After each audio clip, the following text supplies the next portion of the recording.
Oh, go. From a distance, Jellybean looks like any other dog. Yeah, there you go. It takes a minute. Look a bit closer, though, and you can see what's missing. It was a tumor growing on her hock joint. Jellybean's dad, Zach Mendonca, knew as soon as he found a lump back in 2020, things weren't good. It started off really small, maybe the size of a little smaller than a golf ball. Jellybean's doctors filled in the rest of the details. Osteosarcoma, a deadly cancer of the bone.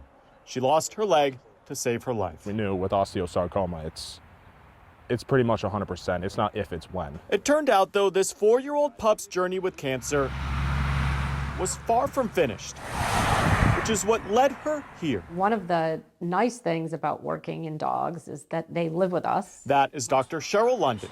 She's with Tufts University's Cummings School of Veterinary Medicine.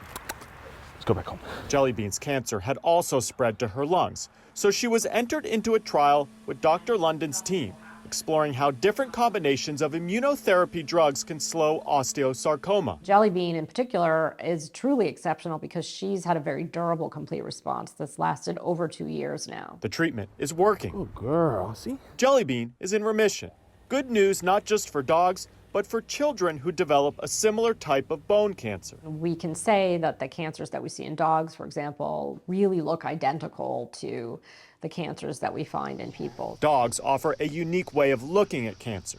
They share many of the same immune system qualities as us, live in the same environments. But because their lifespan is more compressed, researchers can evaluate diseases in a much more rapid fashion. When we study a cancer, something that would take potentially 2 to 3 decades in people may take us only 5 years. Funding for the project is being made possible by President Biden's Cancer Moonshot Initiative, a national program aimed at accelerating the rate of progress against cancer.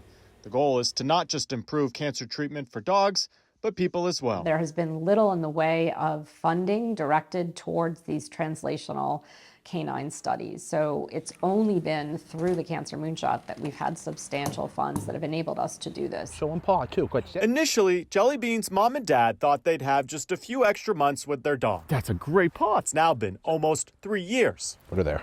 They say cats have 9 lives, but the number of lives Jellybean might be potentially saving is countless. I really think it's just hope. There's hope for other dogs, and there's hope for other children. There's hope for people. Chris Conti, Scripps News. Isn't that right, Miss Breen? Tiverton, Rhode Island. Come here. There you go.